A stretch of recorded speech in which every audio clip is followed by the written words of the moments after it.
welcome to Chemistry in Action. In the last lesson, we talked about the atmosphere. In today's lesson, let's come back down to the ground and we will discuss the most important part of the lithosphere, the soil. The first part of our lesson will cover the composition and properties of soil. In the second part, we will discuss fertilizers that restore and increase soil fertility, as well as factors that may destroy the fertility of the soil. Stay tuned for more about soil after these messages.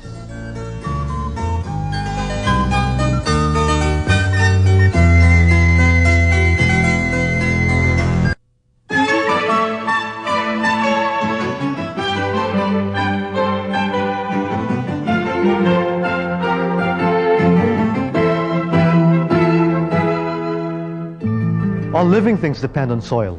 Without it, the plants and animals on which we depend on for our food could not survive.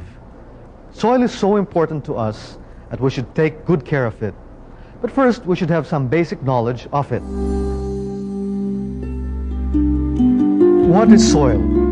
Soil is a mixture of loose sedimentary rock fragments and materials produced by living things growing in the soil. It provides anchorage for the growth of plants and crops. It also stores and purifies water. Here, we see a representative composition of soil. 45% mineral particles, 5% organic matter, 25% air, and 25% water. This composition varies depending on factors such as location, climate, and vegetation. The mineral particles of soil consist of sand, silt, and clay. They are all principally silicon dioxide. Sand particles are rounded to angular in shape, with diameters ranging from 2 to 1/16 of a millimeter. Silt is sedimentary rock which has been reduced to 1/16 to 1/256 millimeters in diameter, with the same shape as sand. Clay particles are less than 1/256 millimeters in diameter, again with the same shape as sand. Some clays contain hydrated aluminum and iron silicates. Organic matter in soil consists principally of decaying plants, animal manure, and dead animals which serve as food for different kinds of living organisms like fungi, molds, worms, and even microorganisms like bacteria. The principal products of the metabolism of these living things are new chemical substances that are used as food by other organisms. Humus is a dark-colored, formless, structureless mass which is water insoluble. Humus sticks to soil and rock surfaces. It makes up the bulk of soil organic matter. It performs several important functions in the soil, all of which contribute to its fertility. It helps keep soil particles together, while at the same time making it porous to allow the ready flow of air and water needed for root growth. It holds moisture well and thus prevents soils from drying up too quickly. It retains essential plant nutrients like nitrogen, phosphorus, and potassium. Porous spaces between mineral particles and organic matter are homes to plant roots. Here, an aqueous soil suspension, which contains the dissolved minerals, is stored.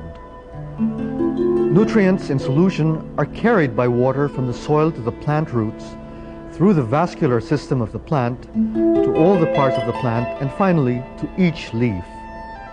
Porous spaces contain air from which oxygen is obtained directly by soil organisms. Soil air generally contains more carbon dioxide and less oxygen than air in the atmosphere because of the decomposition of organic matter in the soil. A well-structured soil provides aeration, adequate retention of water, good drainage, and resists compactness. All these qualities are provided by humus in the soil. These ensure easy penetration of growing root plants into the soil. To understand the importance of these properties, let's look at some soil samples. The first sample you will see is mostly sand. The second sample has more silt, and the third sample has more clay. Pour water over each of these samples. Observe how the water drains.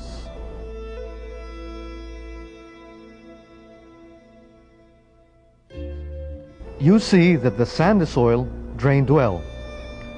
Sandy soil is loose and has large pore spaces. It has low water holding capacity, but has good drainage and aeration. This sample contains about 80% sand, 10% silt, and 10% clay. In the second sample, the flow of water was slower. This soil is loam. It has many pore spaces, so it can store water. But these pores are smaller, which accounts for the smaller water and airflow. This loam contains about 25% sand, 50% silt, and 25% clay. The third sample was poorly drained. This is clay. It forms a good, fairly stable colloidal solution and absorbs much water. This third sample contains 20% sand, 20% silt, and 60% clay.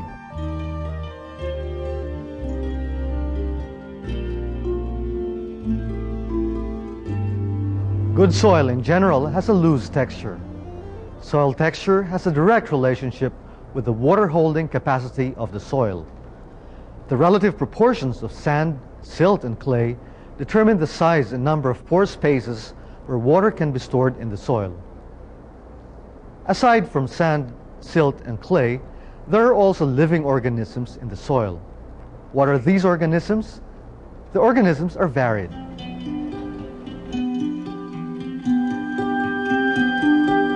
There are also larger animals like insects, earthworms, and burrowing animals. Living organisms are needed in the soil.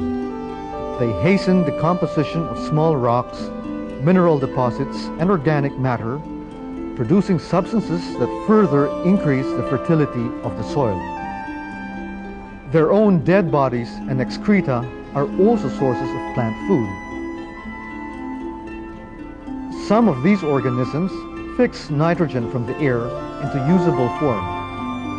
Bacteria in the roots of leguminous plants, which are capable of converting free gaseous nitrogen of the air, unusable by plants, into water-soluble and therefore usable by plants, ammonium, nitrite, and nitrate salts. Burrows made by larger organisms aerate the soil.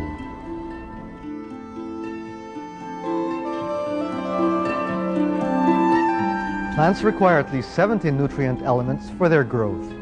9 of these are called macronutrients. They are needed in relatively large quantities. These are carbon, hydrogen, oxygen, nitrogen, phosphorus, potassium, calcium, magnesium, and sulfur.